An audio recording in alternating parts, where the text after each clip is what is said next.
गुरुद्वारे जो अपने आप में बहुत अच्छे तरीके से मैनेज होते हैं और आगे चलते हैं, गुरुद्वारों को इंफ्रास्ट्रक्चर और कनेक्टिविटी से जोड़ने का काम किया है।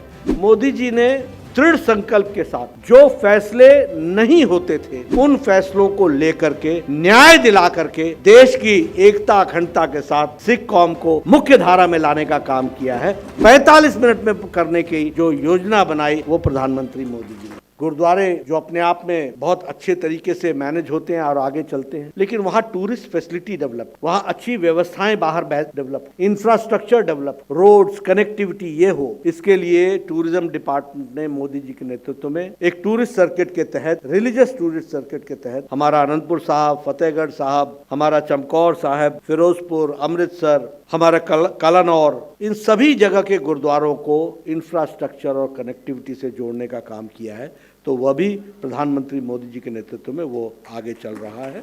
यह भी हम सब लोगों को मालूम है। मैं अगर गिनाने लगूं तो लिस्ट बड़ी लंबी है और मैं सिर्फ एक ही बात कहूंगा, मोदी जी ने दृढ़ संकल्प के साथ जो फैसले नहीं होते थे उन फैसलों को लेकर के न्याय दिला करके देश की एकता अखंडता के साथ सिख कौम को मुख्य धारा में लाने का काम किया है। तो वो पूरी ताकत के साथ किया। अब अगर हम बात करें हेमकुंड साहब की, तो जाते तो सब थे, देखते तो सब थे, सबको पता था और हेमकुंड साहब का स्थान क्या है यह भी सब लोग जानते थे। लेकिन 1163 करोड़ रुपए लगा करके उसको बना करके एक दिन की यात्रा को 45 मिनट में करने की जो योजना बनाई वो प्रधानमंत्री मोदी। और ऐसा नहीं है, यानी 12.5 किलोमीटर का रास्ता 45 मिनट में अब कवर होगा और एक दिन का। और जाना, हम सब लोग पहाड़ में रहते हैं, हमें मालूम है इतना आसान है। जब चढ़ना शुरू करते हैं तो पता चलता है कि क्या यात्रा होती, लेकिन उसको मुख्य धारा में लाना यह भी हम सब लोगों को ध्यान में आता है कि किस तरीके से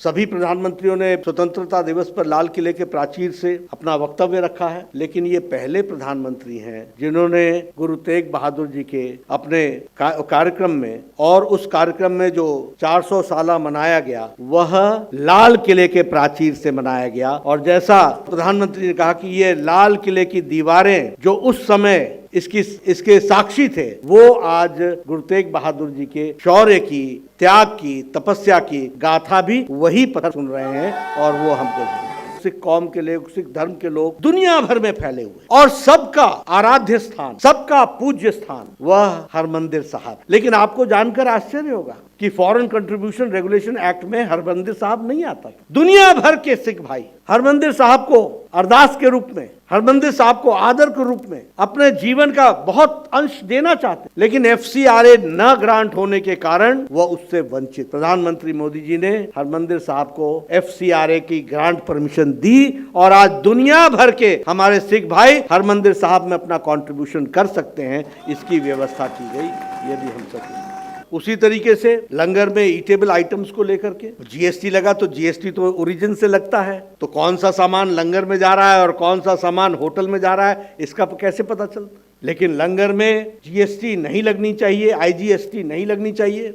ये फैसला, ये तय करना कि नहीं वो एक पुण्य कार्य के लिए जा रहा है, उस पर GST नहीं लगेगी, तो भारत सरकार ने तय किया और सालाना 325 करोड़ रुपए वो वापस देने का तय किया ताकि आपका GST माफ हो सके, इसकी भी व्यवस्था की गई।